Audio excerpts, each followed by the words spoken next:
을 한 다음에 따로 별도로 드리겠습니다. 잠시 안내 말씀 드리겠습니다. 추가로 기관 증인인 이진수 법무부 차관이 출석하였으므로 국회에서의 증언 감정 등에 관한 법률에 따라 증인 선서를 받은 후 해당 증인을 포함하여 신문을 계속 이어가도록 하겠습니다. 그러면 증인 선서를 받기에 앞서 선서의 취지, 처벌 규정, 선서 방법 등을 한 번 더 안내해 드리겠습니다. 선서를 받는 이유는 국회가 청문회를 실시함에 있어 증인으로부터 양심에 따라 숨김과 보탬이 없이 사실 그대로 증언하겠다는 서약을 받기 위한 것입니다. 만약 증인이 정당한 이유 없이 선서나 증인을 거부하거나 증언을 함에 있어 국회의 권위를 훼손하거나 위정을 하는 경우에는 국회에서의 증언 감정 등에 관한 법률 제15조에 따라 고발될 수 있음을 알려드립니다. 다음은 선서 방법을 말씀드리겠습니다. 이진수 법무부 차관께서는 바른대로 나오셔서 오른손을 들고 선서를 해주시고 선서가 끝나면 선서문을 위원장에게 직접 제출해 주시기 바랍니다. 그러면 위원장 이진수 법무부 차관께서는 선서해 주시기 바랍니다.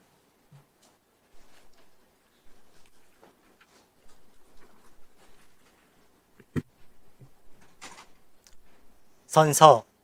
본인은 국회가 헌법 61조, 국회법 127조, 국정감사 및 조사에 관한 법률 제10조 규정에 의하여 법무부 소관 업무에 대한 2025년도 국정감사를 실시함에 있어 성실하게 감사를 받을 것이며, 또한 증인으로서 증언을 함에 있어서는 국회에서의 증언 감정 등에 관한 법률 제7조 규정에 의하여 양심에 따라 숨김과 보탬이 없이 사실 그대로 말하고 만일 진술이나 서면 답변에 거짓이 있으면 위증의 벌을 받기로 맹서합니다.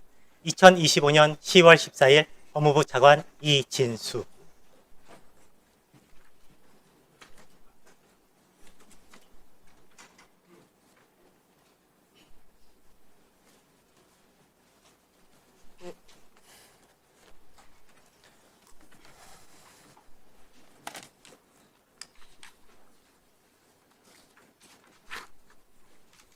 그리고 오늘 출석 요구한 참고인 중 추가로 정수경 변호사가 출석하셨습니다.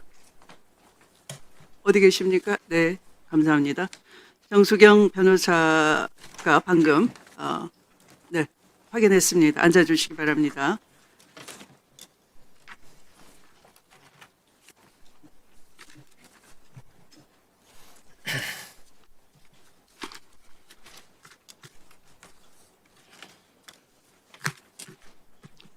의사 진행 발언은 여기 다 위원님들이 좀 더 오신 후에 받도록 하겠습니다. 네.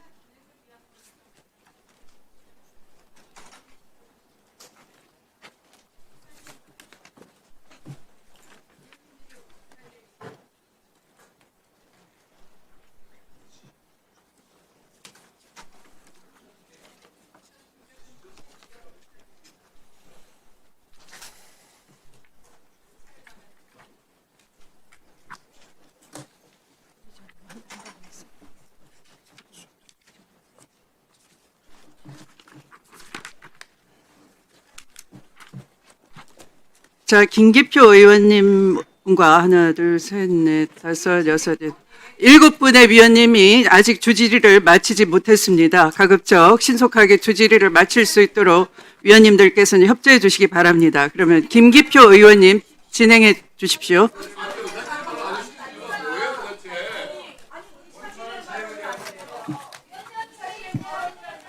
예. 경기도 부천시의 김기표입니다.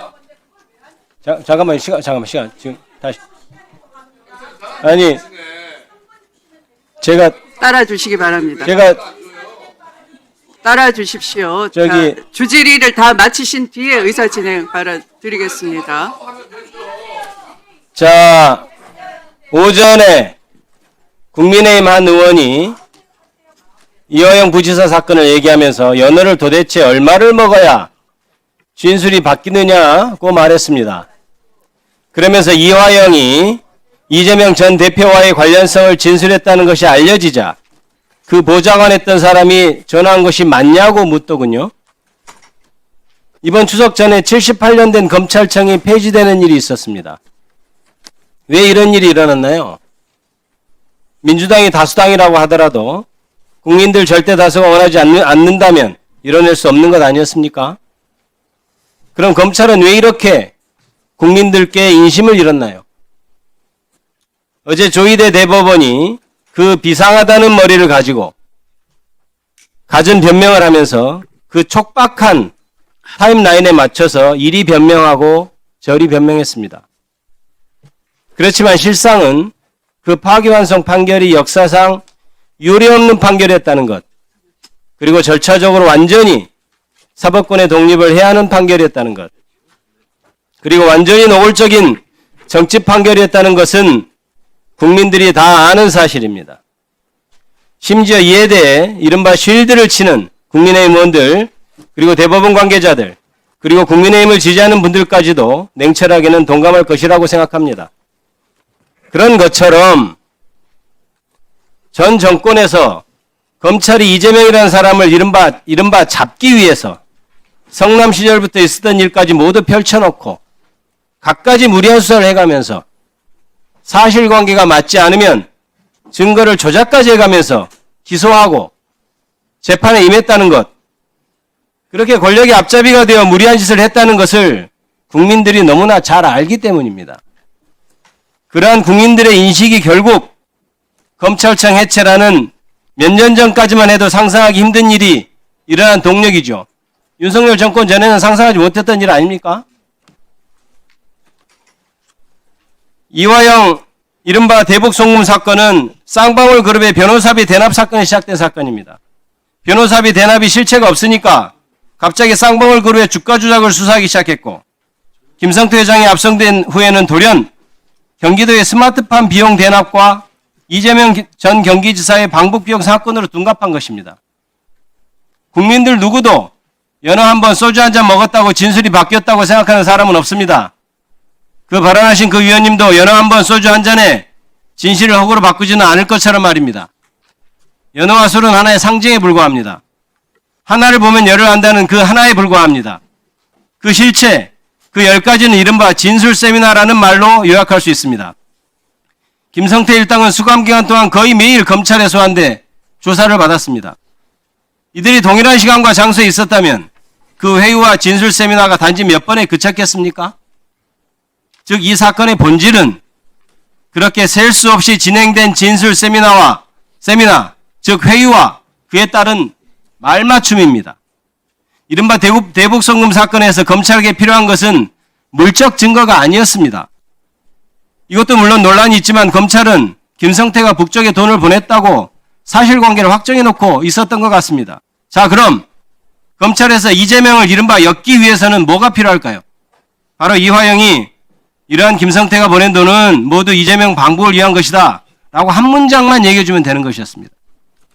기업 회장을 구속시킬 때 보고했습니다 라는 말, 뇌물로 구속할 때 줬습니다, 이 말 한마디면 충분한 것처럼 말입니다. 윤석열 정권이 시퍼렇게 살아있고 이재명은 이 윤석열 정권이 어떤 트집이라도 잡아서 결국 꼬꾸라 때릴 것 같고, 나는 구속돼 있고 갈수록 구치소 생활은 원칙 하면서 힘들어가고 이 태세로 가다가는 징역 10년은 너끈히 살릴 수 있다는 검사의 말은 헛말이 아닌 것 같고, 너뿐만 아니라 네 아들도 작살내버리겠다는 말은 충분히 실현 가능한 것 같고, 그런 상황에서 이미 구속된 지 8개월이나 되어가는 상황에서 저녁에 연어를 먹게 해주고 소주를 먹게 해주는 나의 모든 것을 관장하는 것 같은 검사의 행동이 나옵니다. 게다가 이렇게 나를 관장하시는 검사님이 따로 자리를 마련해서 김성태와 얘기를 나누기도 하는데, 이런저런 얘기를 나누던 중 김성태는 야, 이미 이재명은 끝났고 이화영 당신이 이재명 방북 돈이라고 한마디만 해주면 너도 살고 나도 살아. 이화영 당신이 부인해도 나는 말할 거고, 그럼 당신만 부인되는 부인하는 거고 이재명은 겨울꼴인데 당신만 죽는 거야. 이런 말을 하는 과정이 계속됩니다. 전직 국회의원이고 경기부지사라는 사람도 구속되어 있는 한 사람일 뿐입니다. 내가 한마디만 검사가 원하는 대로 해주면 이 상황을 벗어날 수 있다. 구속된 지 8개월 좁은 방에 갇혀 장차 아들의 안위까지 생각해야 하는 사람이 쉽게 넘어갈 수 있는 유혹입니다. 김용 사건의 유동규도 그랬을 것입니다. 그래서 객관적인 증거가 중요한 것이죠. 쌍방울이 기업 IR 자료에 그것을 스마트팜 사업이라고 썼다면, 그래서 방북 자금이 아닐 가능성이 있다면 그에 대해 더 철저히 조사해야 하는 것이 검찰의 임무입니다. 그러나 애초 사실관계 규명이 목적이 아니었던 검찰은 다른 배치되는 증거에는 관심이 없었습니다. 지난 정권 이재명을 잡기 위한 수사는 모두 이랬다고 저는 생각합니다. 그 결과가 검찰에게는 뼈아프겠지만 검찰청 해체라는 것으로 귀결되었겠죠. 전 보좌관이 전화했다고 하니까 전 보좌관을 국감장에 나오게 하자고요? 워낙 사실이 아닌 말을 자주 하는 의원님이 하신 말씀이니 보좌관이 전화했는지도 쉽게 믿을 수도 없습니다만, 자, 맞다고 하더라도 내가 몰락에 걸려서 있지도 않은 생죄를 뒤집어쓰게 생겼는데 그 상황에서 가만히 있는 것이 오히려 이상한 것 아닙니까? 그런데 이화영 부지사의 말이 맞다는 여러 증거와 정황들이 지금 속속 드러나고 있지 않나요? 그럼 당연히 조사를 해야죠. 그 전화했다고 하는 전 보좌관을 국감장에 부를 일이 아니죠. 그 보좌관을 불러서 당연히 억울하게 전화했지 이런 답변을 들어보겠다는 건가요? 김건희라는 참 이상한 사람과는 비교할 수 없는 영부인이 지금 우리에게 있다는 것은 세상에 다 아는 사실이니까 차마 영부인을 어떻게든 못하겠고, 이제 국민에게 잘 알려져 있지 않은 전 보좌관을 온갖 임에답지 못할 말로 악마화해서 흠집 내겠다고 하는 것 아닙니까? 그래서 그게 중요한 사실인 양 전 보좌관을 출석시켜야 한다고 하는 것 아니에요? 이에 대해서 국민의 의원들께서는 자성하시기 바랍니다. 장관님, 이에 대해서 어떻게 생각하십니까? 예. 이화영 전 부지사 관련해서는 저희도 제가 취임 이후에 여러 가지 의혹들을 확인하기 위해서 내부적인 조사를 거친 다음에 일부에서는 왜 감찰하거나 바로 수사하지 않냐 이런 말씀도 있지만은 감찰을 하려고 하더라도 기본적인 어느 정도 의혹이 뒷받칠 만한 사실들이 있어야 되기 때문에 이걸 확인했던 겁니다. 그래서 내부 조사를 해서 확인한 후에 지금 대검의 감찰을 지시했고 또 대검에서 서울고검의 감찰을 지시해서 좀 엄정한 감찰이 진행되고 있습니다. 그 과정에서 사실들이 확인되면, 특히 위법한 사실이 확인되면 적정한 조치들을 취하도록 하겠습니다.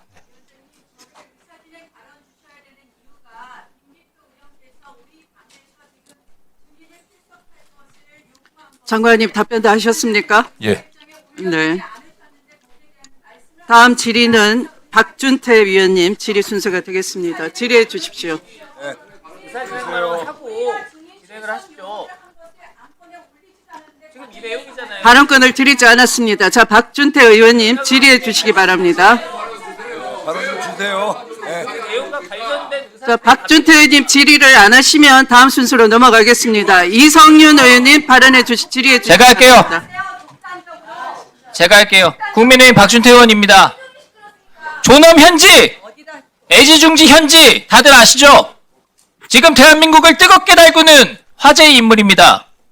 오늘 이 사람에 대한 충격적인 사실 두 가지가 공개가 됐습니다. 하나는 김현지 씨가 이재명 대통령의 과거 범죄 사실 그리고 경기 동부연합과 연관돼 있다는 것이고, 또 하나는 이재명 이화영 대북 송금 사건에서 변호사를 혼내고 교체한 장본인이다, 이런 겁니다. 첫 번째 문제부터 살펴보겠습니다. 화면 올려주세요. 자, 이재명 대통령은 2004년도 성남시 의회에서 마이크 던지고 시의원을 겁박한 행위로 특수공무집행, 방해 및 공용 물건 손상죄로 벌금형을 받았습니다. 이게 이재명 대통령이 갖고 있는 4개 전과 중에 하나입니다. 그런데 이 사건 판결문에 김현지 씨가 등장합니다. 이재명 대통령과 함께 공범으로 기소돼서 유죄 판결을 받았습니다. 판결문 한번 읽어보십시오.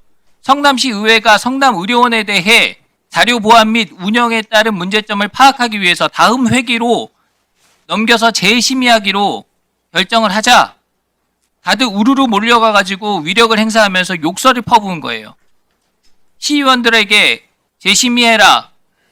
저 시의원들 도망가는 꼴을 봐라. 아유, 읽을 수가 없어. XX 놈들아, 니들 가만두지 않겠다. 이거 김현지 씨가 한 욕이에요. 정말 무서운 분입니다. 다음 날에도 본회의장 출입문 그리고 그 앞에 복도를 쇼파로 막고서 점거를 했다고 합니다. 이재명, 김현지는 그간 알려졌듯 경제공동체라는 그런 의혹을 넘어서서 범죄공동체, 이거 확인이 된 겁니다.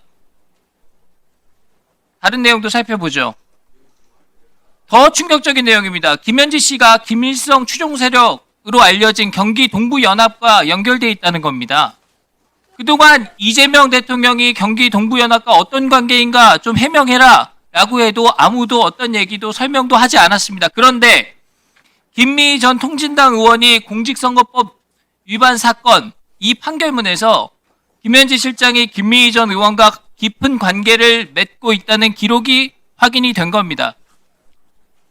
김미희 통진당 의원이 식사 모임을 방문해서 선거운동하고 그 식사 대금을 지불해서 선거법 위반 혐의로 기소가 됐는데요. 이 위반 혐의에 김현지 실장이 깊이 관여되어 있다는 그런 내용입니다. 판결문 안에 이들이 어떤 관계인지를 정확하게 표현을 하고 있습니다. 성남시의 사회단체 활동 등을 하면서 피고인 김미희와 잘 알고 지내는 김현지 이렇게 되어 있는 겁니다. 이적 혐의로 해산이 된 통진당의 핵심 김미희 전 의원, 경기 동부연합의 핵심 실력자인 김미희의 남편, 그런 김미희와 잘 안다고 법원이 인정한 이 판결문을 보십시오.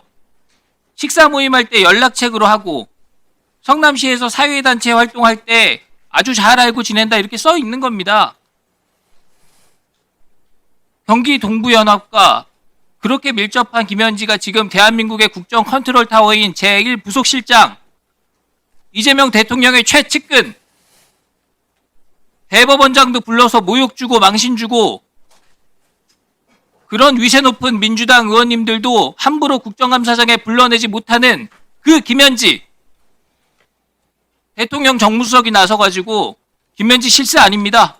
강훈식 비서실장의 실세입니다.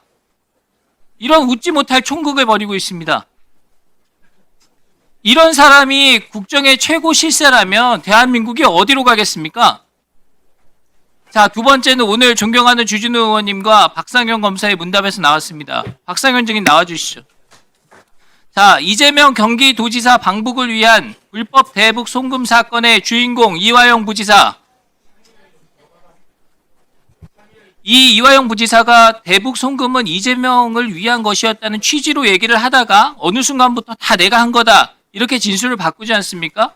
이 사건의 중대한 변곡점입니다. 진술이 바뀌었던 그 시점에 사실은 변호인단 교체가 있었던 겁니다. 당시 해당 변호사에 대해서 누군가 다그치면서 당신 그만두라 그렇게 얘기했던 사람이 있었다는 겁니다. 그 사람이 바로 김현지. 증인한테 묻겠습니다. 이제 이화영 수사하다가 갑자기 변호인이 바뀌어가지고 수사가 잠깐 중단됐던 일에 대해서 아까 말씀을 하셨어요. 맞습니까? 예, 그렇습니다. 그 변호사가 얘기를 했다는 거죠. 저 김현지한테 혼나고 그만둡니다. 이런 취지로. 그 당시에 들었던 얘기 기억나는 대로 한번 설명을 해 주시죠. 당시 저희가 조사를 해야 했는데 변호인이 갑자기 출석하지 못하게 됐다고 해서 굉장히 조사가 중단돼서 좀 어려움이 있었습니다. 그래서 저희도 계속해서 왜 출석을 못하느냐라고 얘기를 했었고, 또 당시 이화영 피의자도 굉장히 절박하게 변호인한테 다시 와달라고 여러 번 요청을 했었습니다. 그런데 그때 당시에 그 설주한 변호사는 도저히 굉장히 많이 제가 들은 그때 내용으로는 제가 뭐 구체적으로 다 말씀드릴 수는 없지만 좀 많이 모욕을 당했다는 취지로 그렇게 뭐 얘기를 했었습니다. 그래서 도저히 이 변론을 더 할 수가 없다라고 얘기를 했었고, 그때 설주한 변호사가 또 얘기했던 내용은, 자, 누가 얘기했다는 건지 말씀해 주시죠. 네. 네.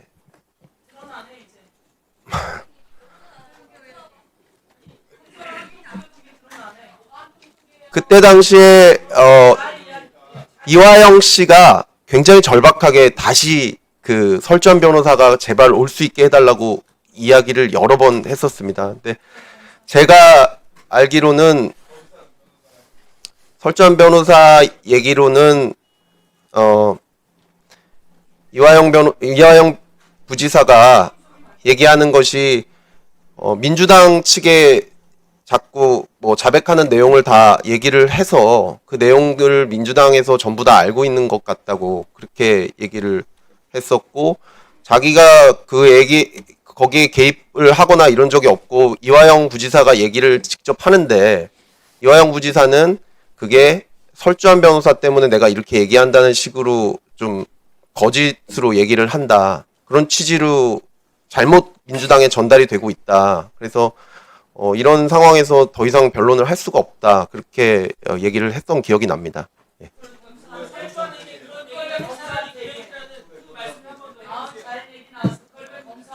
설주한 그때 김현지 씨한테 전화가 와서 김현지 씨가 굉장히 뭐 모욕적인 언사를 했었다고 그렇게 얘기를 했습니다. 그래서 도저히 변론에 참여할 수가 없다고 그렇게 얘기를 했었습니다.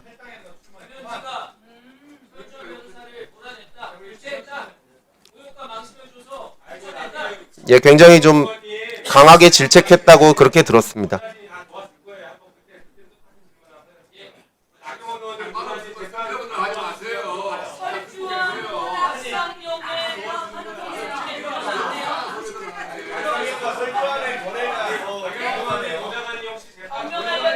자, 조용히 해주세요. 조용히 해주세요. 다음은 이성윤 의원님 질의 순서입니다. 이성윤 의원님 질의해 주십시오.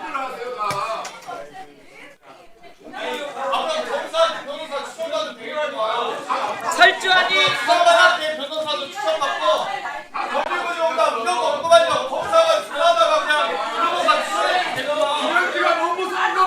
조용히 하세요. 조용히 질의하겠습니다. 전주울 출신 이성윤입니다. 아까 국힘은 역시 내란당입니다. 먼 눈에는 뭐만 보인다고 걸핏하면 색깔론, 말도 안 되는 소리 하고 있습니다. 아까 오전에 이화영 증인이 나와가지고 설명회사를 해촉한 이유가 검사 편을 들고 자기 편을 안 들었기 때문에 교체했다는 겁니다. 그게 뭐가 잘못입니까? 자, 먼 눈에는 뭐가 보인다고. 이제 검사하고 변호사하고 한통속 된 거 다 증명됐습니다. 오히려 좀 부끄러워야 됩니다. 부끄러워서. 정말로. 이게 뭐가 필요하고 참 부끄러운 줄 알으세요?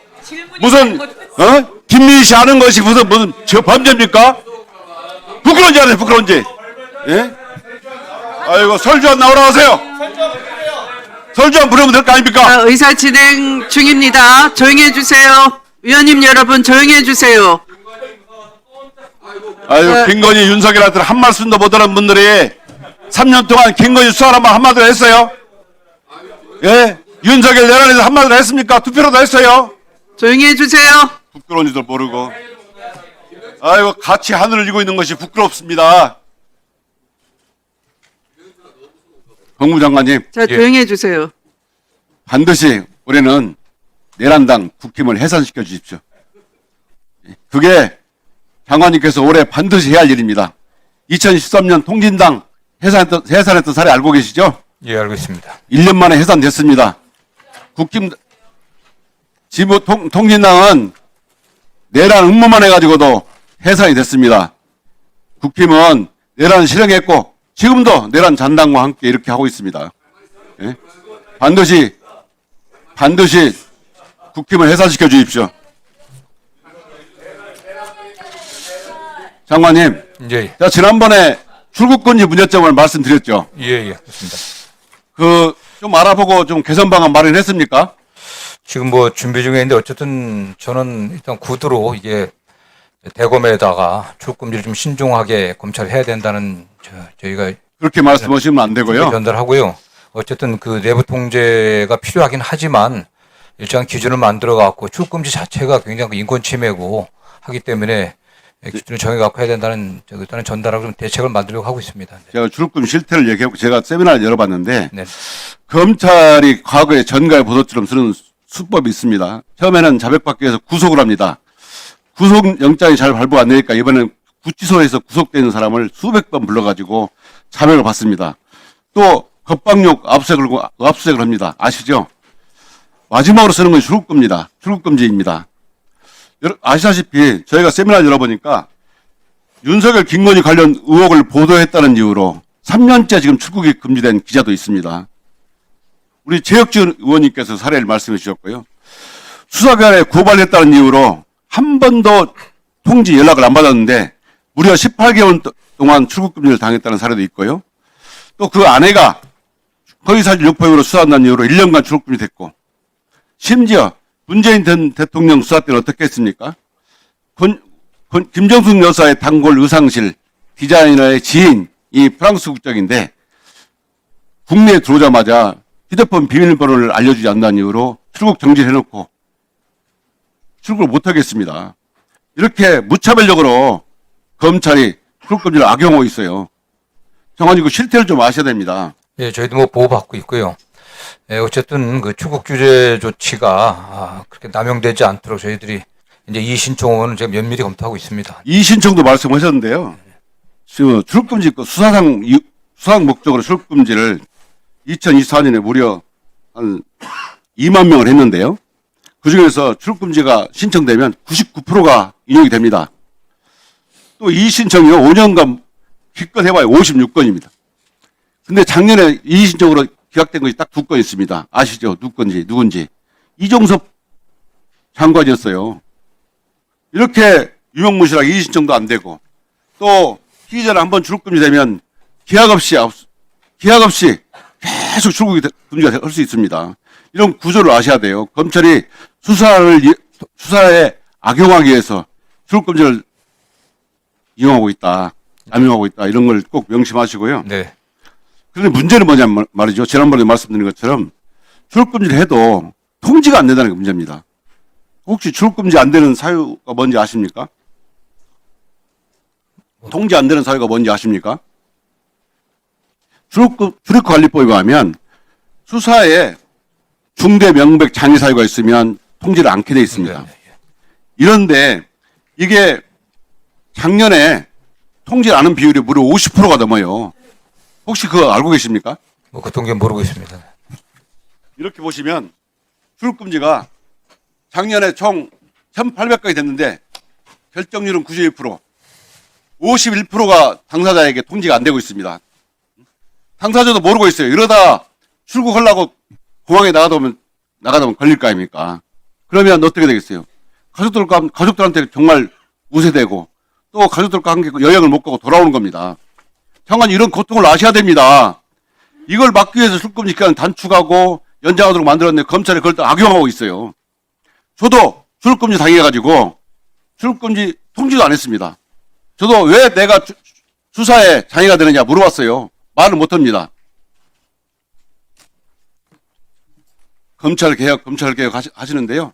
장관님께서 꼭 그 소명의식을 가지고 정말 최소한의 범위 내에서 출국금지가 될 수 있도록 꼭 제도를 개선해야 됩니다. 예, 이건 뭐 분명히 말씀드리지만 이재명 정부 출범 이후에는 확실하게 좀 달라지고 있습니다. 나중에 통계를 보시면 아시게 될 겁니다. 그런데요, 제가 또 하나 세미나 과정에 알게 된 게 있는데요. 출국금지가 왜 이렇게 출국금지 자판기라 할 정도로 출국금지가 잘 될까 물어보니까 출국금지 담당 인력이 딱 4명인데 신규 신청 담당 2명, 연장 담당 1명, 이의신청 담당 1명, 총 4명입니다. 이 4명 가지고 수만 건의 출국금지를 다 할 수 있겠습니까? 우선 인력부터 빨리 보강하시고요. 제도 개선은 제가 법안을 낼 테니까 함께 개선 방안도 마련해서 저한테 협의해 주십시오. 네, 그 법무부 전체가 뭐 이제 출입국 이민관리뿐만 아니라 교정, 뭐 범죄 예방 전체적으로 굉장히 인력이 부족한 상태입니다. 저희들이 그 행안부 통해 갖고 기재부가 계속 노력을 하는데 의원님들도 계속 지적을 해주시고 좀 도와주시길 부탁드리겠습니다. 네. 네, 수고하셨습니다. 다음은 나경원 의원님 질의 순서입니다. 시작해 주십시오. 네, 오늘은 굉장히 충격적인 날입니다. 왜냐? 존엄현지라고 하는 김현지 부속실장의 2가지 아주 무시무시한 일이 밝혀졌기 때문입니다. 첫 번째는 종북정당으로 위헌정당 해산된 이 통진당의 핵심 세력인 그 경기동부연합과의 관련성이 밝혀진 것이고, 두 번째는 이 상임위장에서 일어난 일입니다. 이화영 부지사의 변호인이 사임하게 된 경위에 김현지 부속실장이 개입했다는 것입니다. 이화영 부지사 앞으로 나와 주십시오. 시간 해주세요. 시간 스톱해서.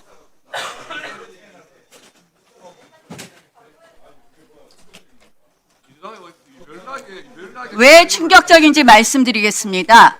여기에 핵심적인 키워드가 두 가지가 있습니다. 핵심적인 키워드가 딱 하나예요. 이화영 부지사와 그리고 경기동부연합. 키워드는 북한입니다. 북한. 결국 이재명 정권 뒤에 최고의 실세, 장차관 인사에도 마음대로 개입하고 국장 인사에도 개입하는 존엄현지와 경기동부연합, 그리고 이화영 부지사 대북 송금에도 관련된 북한 키워드하고 개입된다는 것. 저는 결국은 이것이 이재명 정부와의 북한과의 관련성도 밝혀줄 키워드 아닌가, 이런 말씀을 드립니다. 이화영 부지사께 질의하겠습니다. 자, 이화영 부지사께서는 오전에 이런 답변을 하셨습니다. 변호인을 해임시킨 이유는 변호인이 검사가 주장하는 거 써갖고 와갖고 그대로 하라 그래서 해임시켰다. 이런 취지십니까? 그러니까 간단히 대답해 주세요. 맞습니까? 그렇습니다. 예. 예, 그럼 변호인 사임시킨 게 6월 12일 설유한 변호사가 사임한 그날 맞습니까? 날짜는 기억하지 못하는데 어쨌든 아까 제가 말씀드린 거 정확히 좀 제대로 들으셨으면 아실 텐데. 그러니까 검찰 수사 과정에서 본인이 그렇게 막 저한테 설득을 하다가 그러니까 제가 6월 그렇게 못하겠다고 하니까 어. 본인이 그냥 그럼 저도 못하는 거 아니겠습니까? 이렇게 얘기하면서 안 나타나기 시작했어요. 그러니까 그게 네. 6월 12일이고 그때 날짜는 잘 이화영 모르겠습니다. 부지사는 변호사를 사임시킬 생각이었다. 맞죠? 무슨 뭐라고요?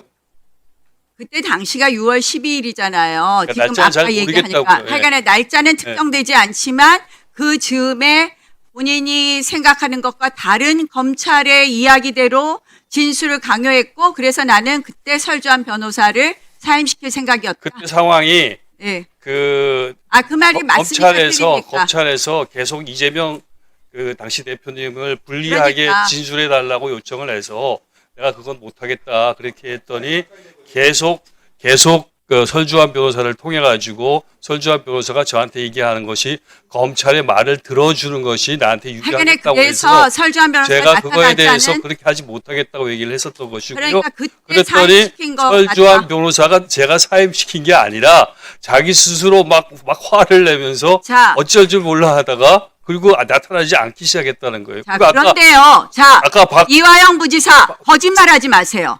아니, 자, 본인은 지금 검찰에서 조사받을 때 이미 그렇게 얘기했다. 그래서 나는 그때부터 설주한 변호사가 마음에 안 들고 그때부터 이 설주한 변호사한테 오히려 문제가 있다고 했는데 설주한 변호사가 스스로 사임했다라는 얘기인데요. 6월 12일입니다. 설주한 변호사가. 근데 7월 25일에 2023년 7월 25일에 이화영 부지사가 법정에서 부인하고 싸웁니다. 난 설주한 변호사를 불러달라. 이거 아닙니까? 전혀 그 얘기가 아닙니다. 똑바로 알고 말씀하십시오. 그 얘기 아니고 그 당시에 그 그러면 이 서민석 변호사를 말씀하시는 거예요. 서민석. 자, 그래서 이 변호사도 울고불고 하면서 이때 뭐라 그랬습니까? 부인은 왜 자백하냐?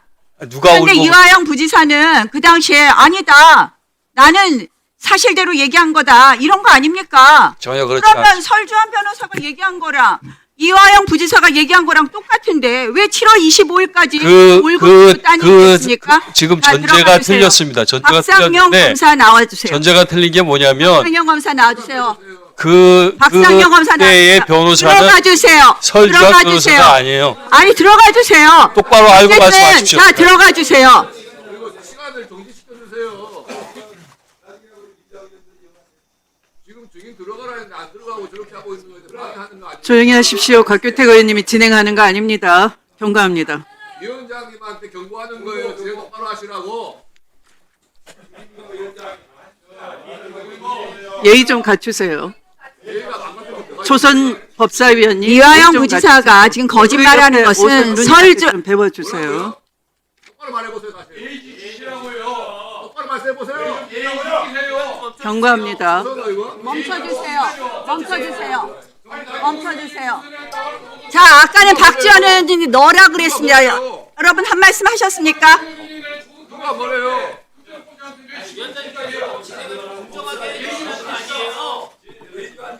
위원장님한테 좀 공평하게 진행하라고 말씀드린 거예요. 하다가 항의하면 예의 차리라고 그러고 그런 게 어디 있습니까? 그러니까 예의를 안 지키는 게 뭐가 있어요 지금? 자, 위원장님이 이렇게 편파적으로 할 수가 없는 시켜주세요. 겁니다. 자, 질의하겠습니다. 자, 이화영 부지사가 지금 거짓말하고 있는 것이 설주한 변호사가 사임할 때부터 본인은 이미 이 검찰의 내용과는 다른 얘기를 하고 싶었다고 했지만 7월 25일까지도 싸우고 있고 7월 25일에 부인하고 싸웁니다. 나는 옛날 변호사 그냥 쓰고 싶다. 설주한 변호사가 아니더라도 그때 얘기가 뭐냐. 부인은 당에서 당신 의심해. 왜? 설주한 변호사가 검찰이 얘기한 대로 진술하라 그래서 본인은 싫었다고 하지만 그때까지도 이화영 부지사는 똑같은 입장이었던 겁니다. 맞죠? 박 검사님? 예, 설주한 변호사가 사실 사임한 것은 굉장히 초기고요. 그 이후에 아까 얘기했듯이 서민석 변호사님이 오셔서 그 변호사님은 이화영 부지사 측에서 선임한 변호사였습니다. 그리고 그 이후에 본격적인 사실은 자백이 나왔기 때문에 그런 사실관계를 아셔야 될 것 같습니다. 그 이후부터 오히려 본격적인 자백을 하였습니다. 네, 그다음 두 번째로 자, 박 검사께서 이화영 부지사를 조사할 때 변호사가 입회 안 한 적이 있습니까?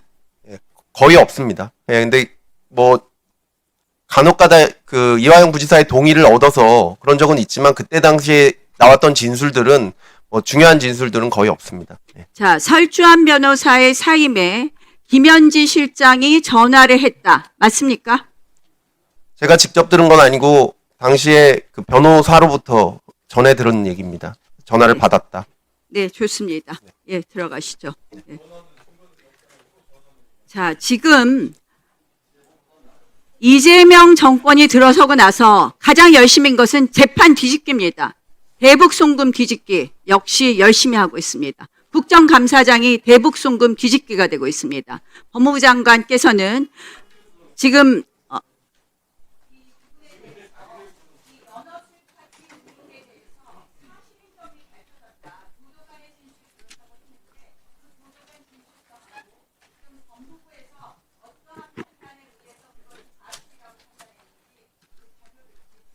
지금 대검을 통해 갖고 지금 서울 고검에서 감찰 중에 있습니다. 네.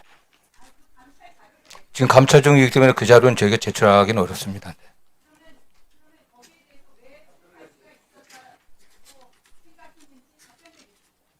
네. 예.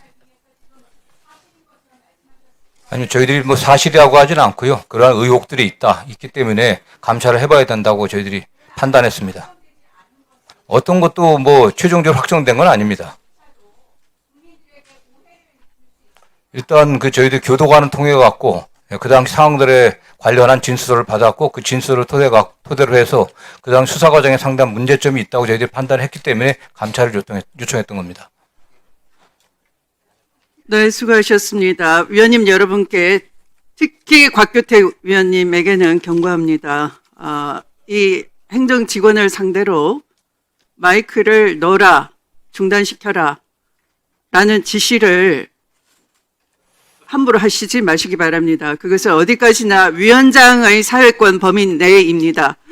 위원장에게 경유하지 아니하고 함부로 행정직원에게 반말로 마이크를 넣어라 마라 하시거나 다른 위원들을 모욕 주거나 급박하는 식의 자세는 지양해 주시기 바랍니다.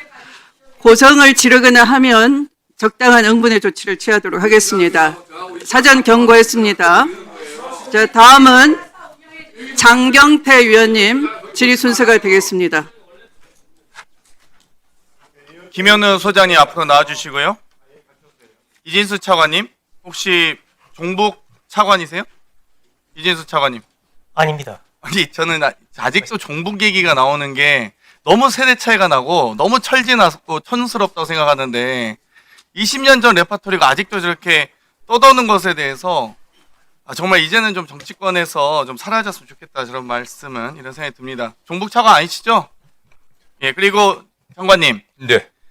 송민경 검사 제가 증인 신청했는데 24년 8월에 휴직했어요. 이분도 교도관들에게 상당히 압박을 많이 했던 검사였는데 이 휴직 사유 좀 알려주시고요. 안 되면 고두성 검사, 제가 대신 박상현 검사 덕분에 후배들 검사들만 인생 참 안타깝게 될 것 같습니다. 다음에 증인 신청할 거니까 꼭 이 사유에 대해서 좀 안내해 주셨으면 좋겠습니다. 네. 김현우 소장님,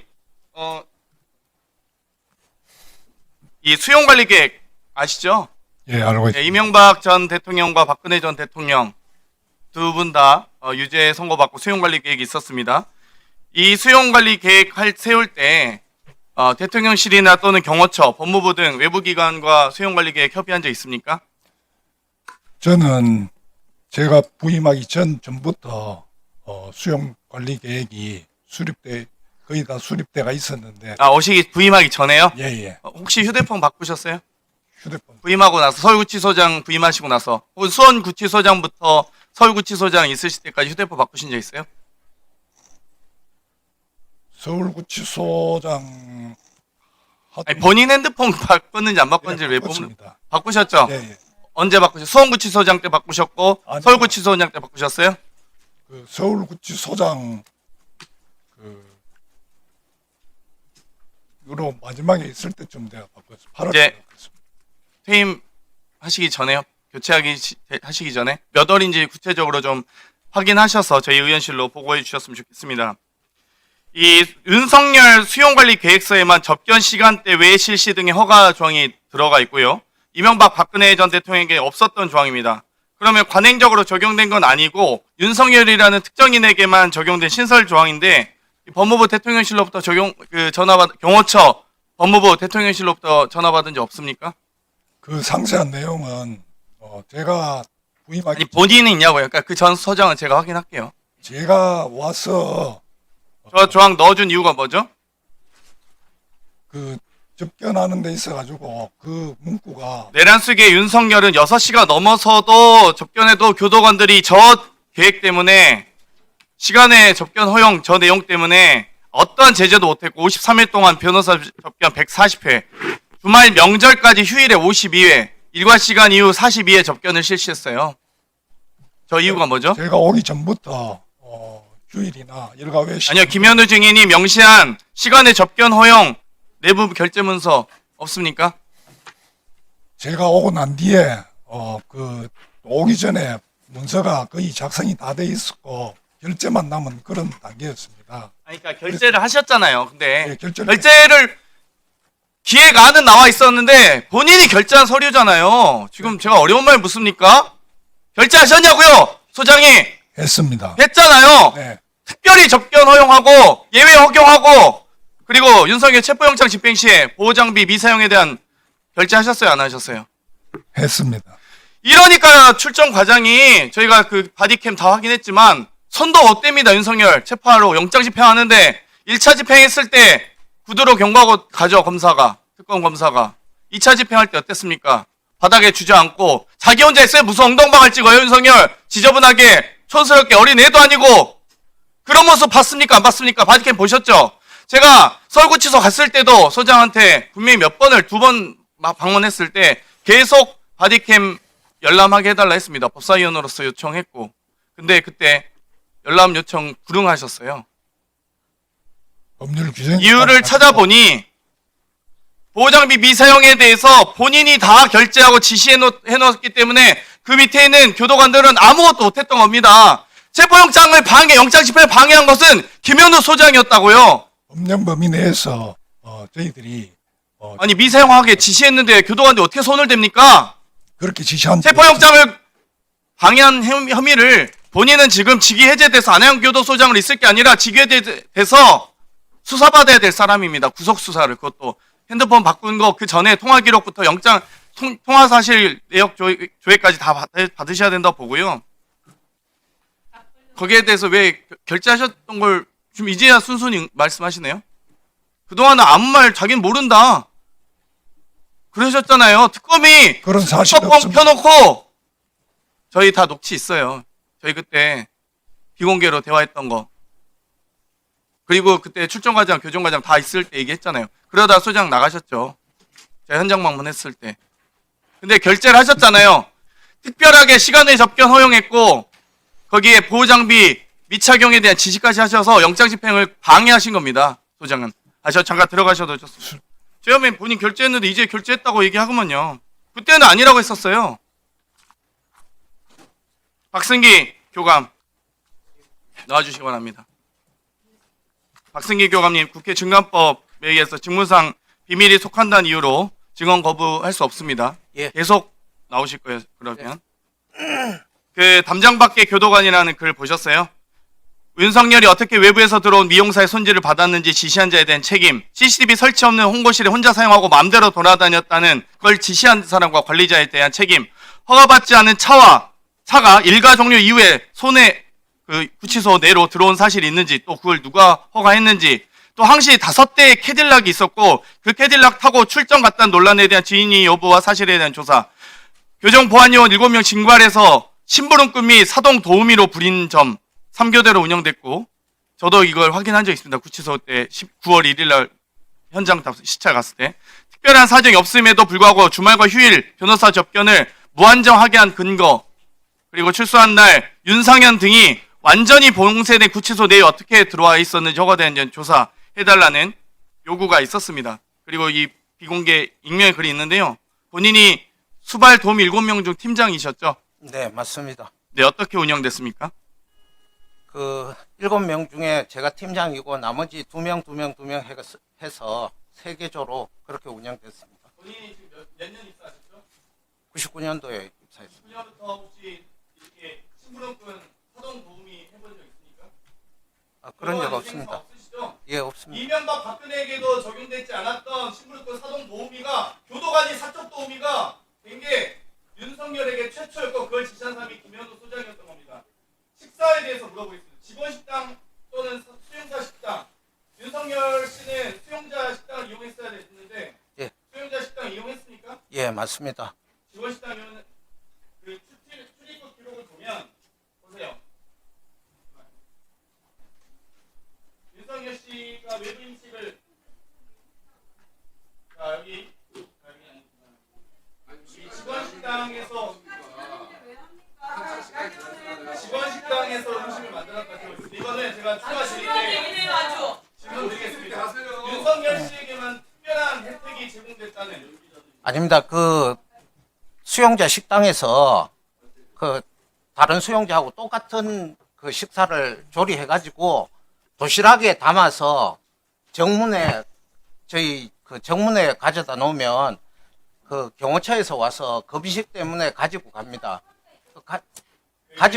직원 식당에서 밥 3개를 만들어서 경호처 직원, 아닙니다. 직원 식당이 아니고 3개를 가지고 맛을 보고 했다는 겁니다. 자기들이 김창국이라는 자괴감이 들었다는 거예요. 이거 교도관들 지금 제보가 있어요. 아닙니다. 위증하시는 거예요? 위증이 아니고 못하셔서 모른다고 하세요. 차라리 본인이 맛보는 거, 기밀 보는 거 봤어요? 모르죠? 가져갔다는 거예요. 1차 구속 기간에 9시부터 6시까지 혹은 그 이상까지 수용을 하잖아요. 윤석열이. 수용자 식당에서 3개를 만들어 가지고 정문에 가져다 놓으면 정문에서 경호처에서 와서 정문에서 가지고 갑니다. 가지고 가서 그 중에 라벨을 붙여가지고 확인된 거는 라벨을 붙여서 다시 정문에 가져다 놓고 그거를 저희 보안과에 와서 보안과 당직한테 허락을 받고 다시 가지고 오는 겁니다. 네네, 알겠습니다. 네, 수고하셨습니다. 교도관들이 김이상입니까? 아니 감옥에서 그런 식으로 밥을 먹었단 말이야? 엄청나구만.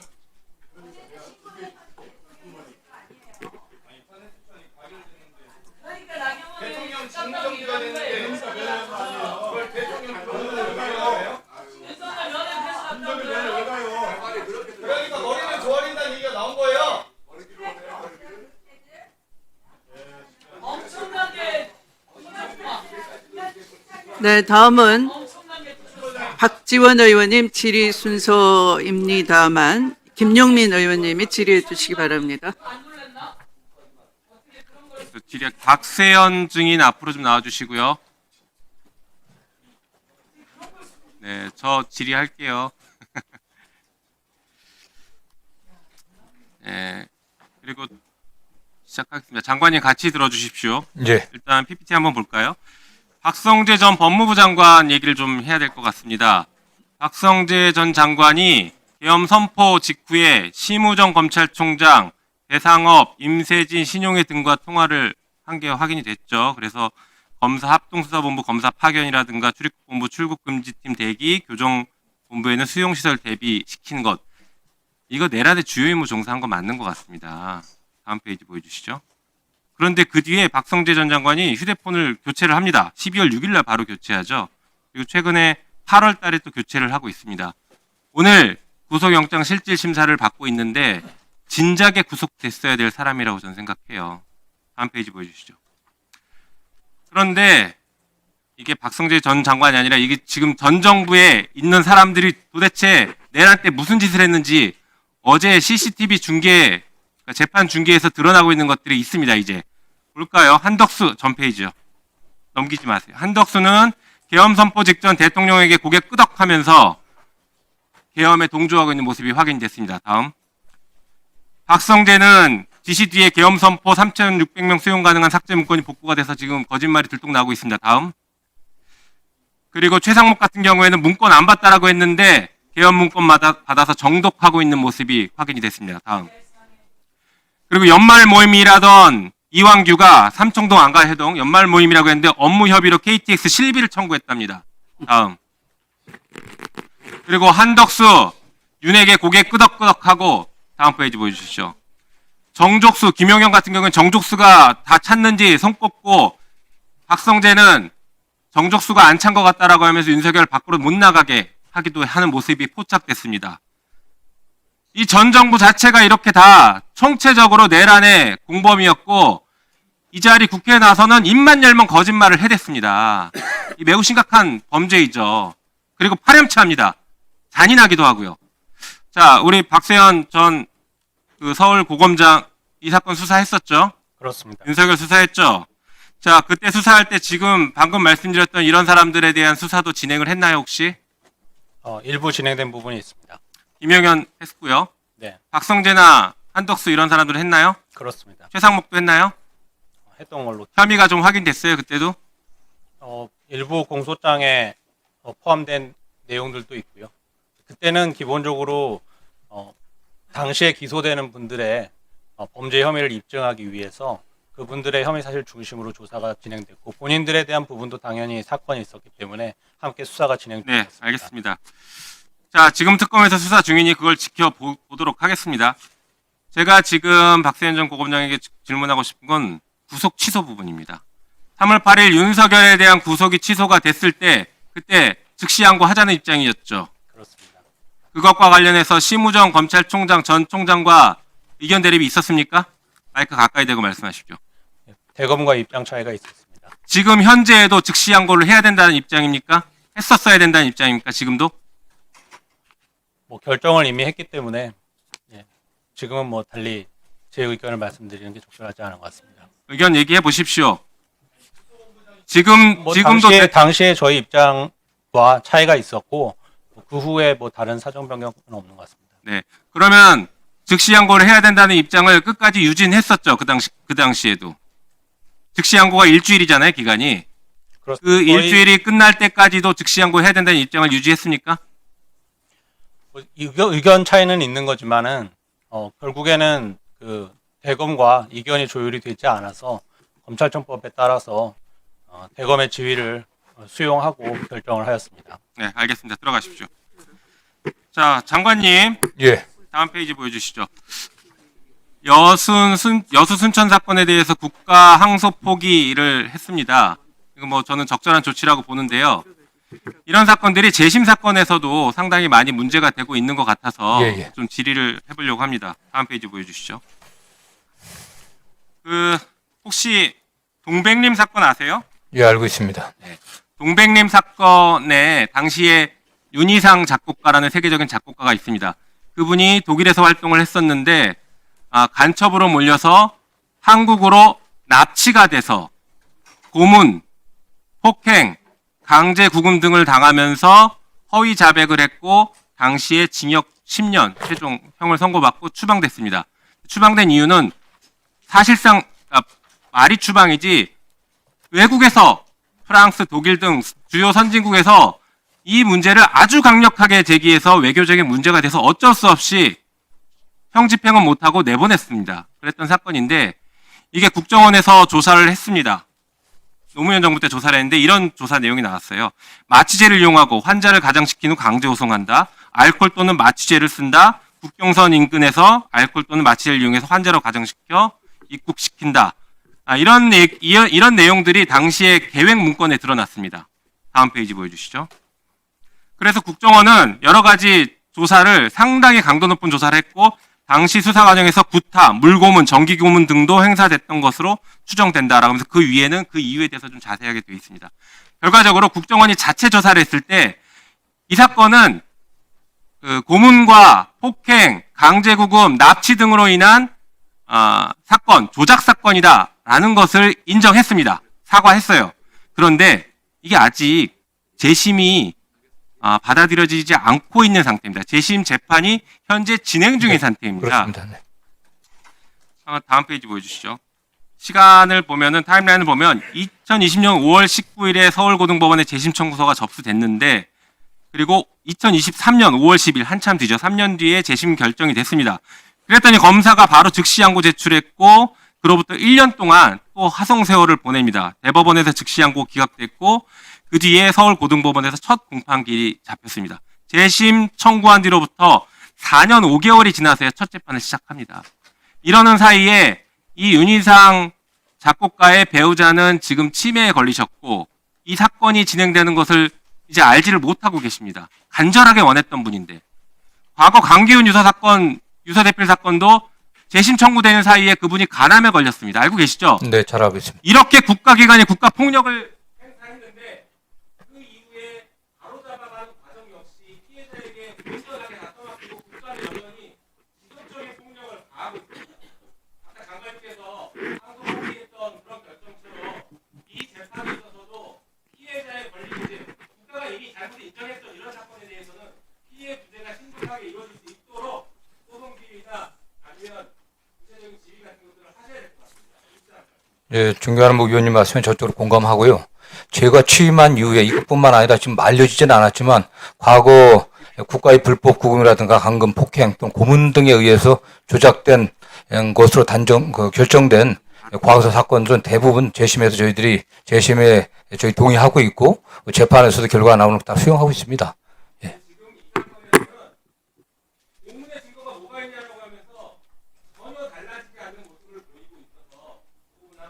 네, 다시 한번 확인해 보겠습니다. 네, 수고하셨습니다. 그러면 제가 질의를 하겠습니다. 7분 시간을 넣어주시기 바랍니다. 잠깐만요. 자, 우선 허정 전 대검 과학수사부장 나오시고요. 그다음에 나오시는 동안 그 박건영 당시 대검 범죄 법과학 분석과장 어디 계시나요? 네. 곧 이어서 나온다고 생각하시면 되겠고요. 네.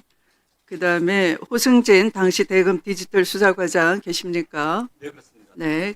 그 이어서 또 나오신다고 생각하시면 되겠습니다. 정성호 법무부 장관님. 예. 네. 내란 속에 윤석열이 부정선거를 명분으로 12.3 내란을 일으키면서 검찰을 동원했다는 여러 가지 의혹이 있습니다. 그중에 대검 관계자의 선거관리위원회 출동 의혹 관련해서 질의를 드리겠습니다. 예. 검찰 관계자 내부 제보에 의한 것입니다. 12.3 내란 당일날 심우정 전 검찰총장, 이진동 전 대검 차장, 허정 대검 과수부장은 선관위 출동 사실을 알았다고 합니다.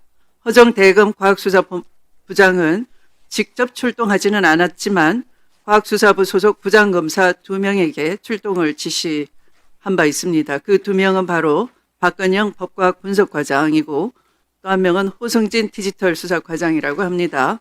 허정과수 부장은 아마도 윤석열 씨가 가장 아끼던 후배 중 한 명으로 알려져 있고요.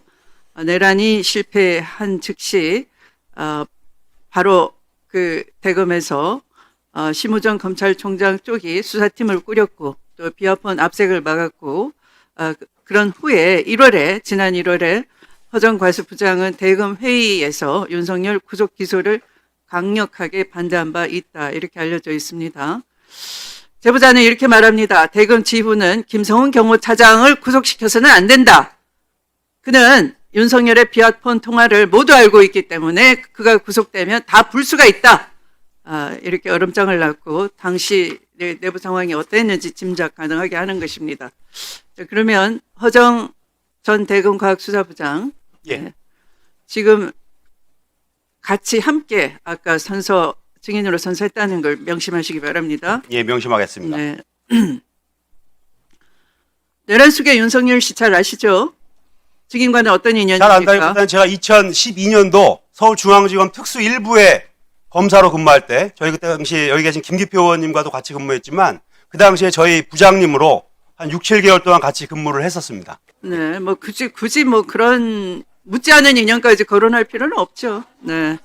예. 자, 25년 1월 윤석열 구속기소 대검 대책회의에서 증인은 구속기소하면 안 된다고 강하게 반대한 적이 있는 거죠. 그 구속기소를 강하게 반대한다기보다는 그 당시에 그 회의가 구속기간 연장이 불어댔습니다. 여기 계신 법조인분들 다 아시겠지만 구속기소를 반대한 적이 있습니까? 없습니까? 구속기간 연장이 법원에서 불어댔기 때문에 이 절차에 대해서 재검토해봐야 된다라는 주장을 했었습니다.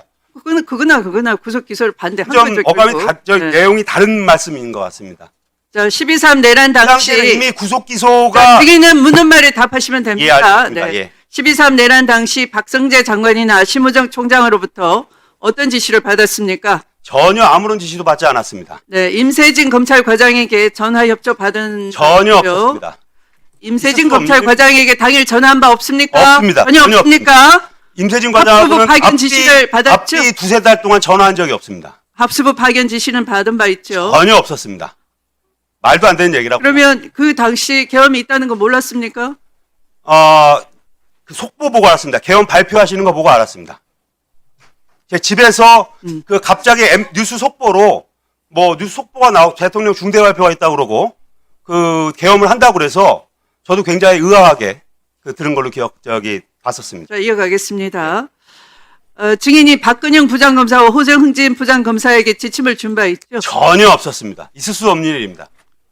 박근영과 호성진 부장검사가 총관위로 출동한 거 보고 받았습니까? 전혀 없고요. 호생님 그 헤드 될 때까지 자체를 같이 몰랐습니까? 있었는데요. 전혀 두 사람 출동한 사실 없습니다. 언제 알았습니까? 출동한 걸? 출동한 사실 전혀 없고요. 다 같이 있었고요. 저희 다 같이 어디 있었습니까? 다 대검 같이. 출입 내역을 제출을 안 하셨는지 어떤지 모르겠는데 당일날 그러면 어디 있었습니까? 그 셋이 집에 같이 있다가- 어디 있었습니까? 언제요? 셋이 같이 어디 있었냐고. 셋이 같이 대검찰청 있었다면 건물에 있었습니다. 몇 중간에 시에- 회의도 같이 했다가 몇 각자 시에 방으로 갔다가 나왔습니까? 그럼 대검찰청 회의실로 몇 시에 나왔습니까? 그 아마 개헌 발표를 하고 나서 좀 있다가 문자로 간부들이 좀 출근을 하라고 그래서 출근을 했고 문자는 몇 분 후에 왔습니까?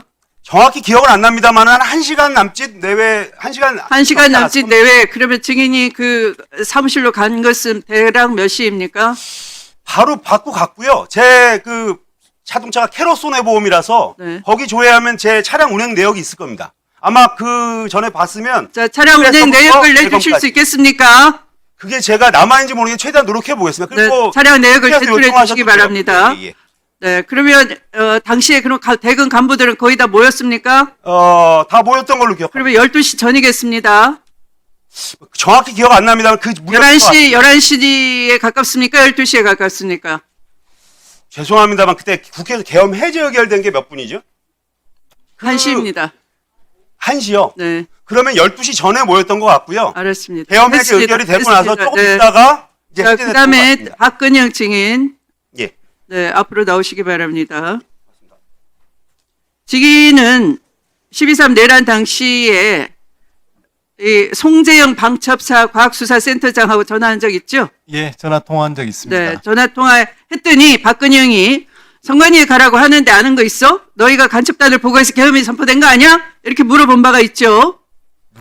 제가 송지영 대령한테 물었다는 겁니까? 아니면 송지영이 예, 그렇게 얘기한 적 네, 있습니다. 그러면 디지털 포렌식 전문가인 증인이 이미 선관위 출동과 관련된 정보나 지시를 받았을 가능성이 당시 있네요. 참고로 말씀드리면 저는 디지털 포렌식 전문 전담 과장이 아니고 그 업무와는 전혀 무관합니다. 네, 선관위 출동 관련 지시를 받았습니까? 전혀 받은 적이 없고 송지영 대령과는 오랫동안 친구로 지내던 친구였기 때문에 네, 오밤중에 갑자기 친구가 생각나서 전화를 했군요. 네. 그 전부터 제 통화 내역을 보시면 거의 매월 한 두세 번씩은 항상 통화하던 그런 친구였습니다. 그러면 그때는 대검 사무실에 있을 때입니까? 네, 대검 사무실에 있으면 대검 사무실에서 방첩사 대령이 전화하면서 오랜만에 친구야 보고 싶다 그랬습니까? 아니요, 전혀 그렇지 네, 않았습니다. 다음 호승진 증인 나오시기 바랍니다.